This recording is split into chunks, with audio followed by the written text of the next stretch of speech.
Assalamualaikum warahmatullahi wabarakatuh. Semoga teman-teman selalu sehat dan dilancarkan rezekinya, amin. Sebelum lanjut jangan lupa subscribe, like dan komen agar teman-teman tidak ketinggalan informasi dari kami. Di sebuah desa kecil, hiduplah seorang wanita bernama Bu Rini, yang terkenal sebagai mertua paling galak di kampung itu.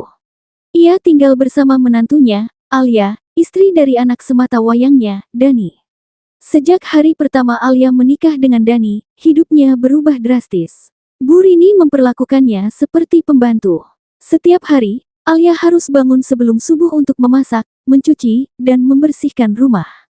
Jika ada sedikit saja kesalahan, Bu Rini langsung memarahi dan merendahkannya.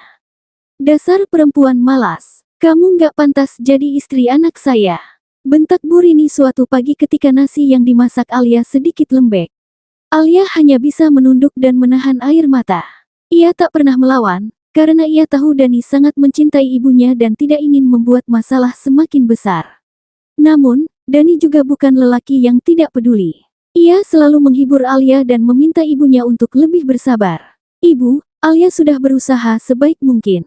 Jangan terlalu keras padanya," ujar Dani. Namun, Bu Rini tak pernah menggubris. Baginya, menantu hanyalah orang luar yang harus tunduk dan patuh.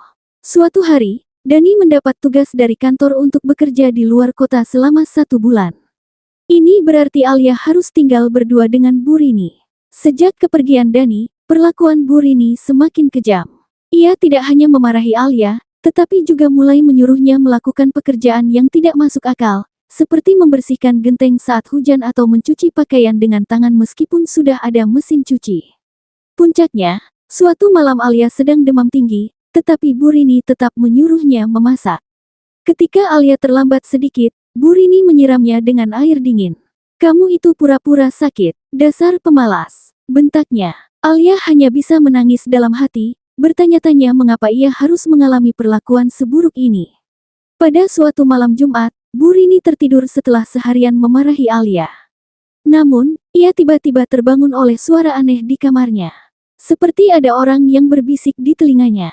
"Ibu, kenapa jahat sekali?" Bu Rini terkejut. Ia melihat bayangan hitam berdiri di sudut kamar. Jantungnya berdegup kencang, tubuhnya gemetar. "Siapa itu?" tanyanya dengan suara bergetar. Namun, bayangan itu menghilang begitu saja.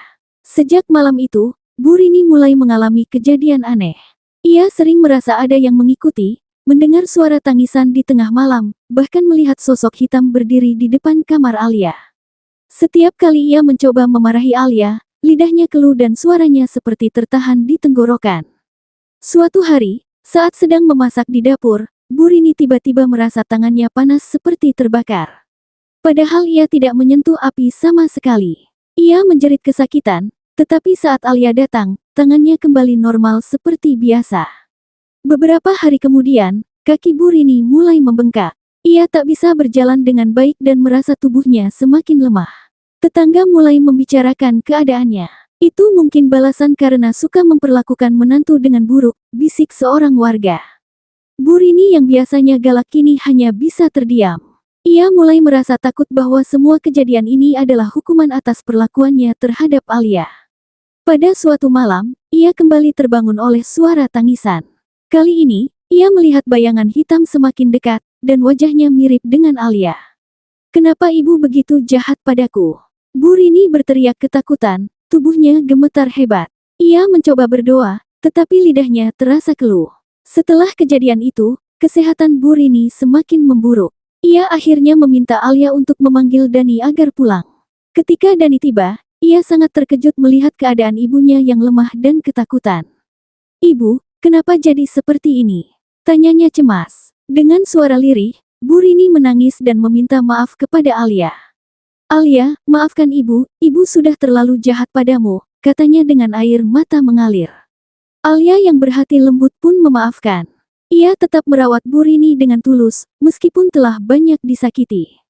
Beberapa hari kemudian, kondisi Bu Rini semakin memburuk. Dalam tidurnya, ia mengigau dan meminta ampun, seolah-olah ada sesuatu yang mengejarnya. Hingga akhirnya, ia menghembuskan napas terakhirnya dengan wajah penuh ketakutan. Setelah kepergian Bu Rini, kehidupan Alia dan Dani menjadi lebih damai. Alia tetap mendoakan mertuanya, berharap agar arwahnya tenang. Kejadian ini menjadi pelajaran bagi warga desa, bahwa memperlakukan orang dengan buruk hanya akan berujung pada penyesalan. Sebab, pada akhirnya, setiap perbuatan pasti akan mendapatkan balasannya.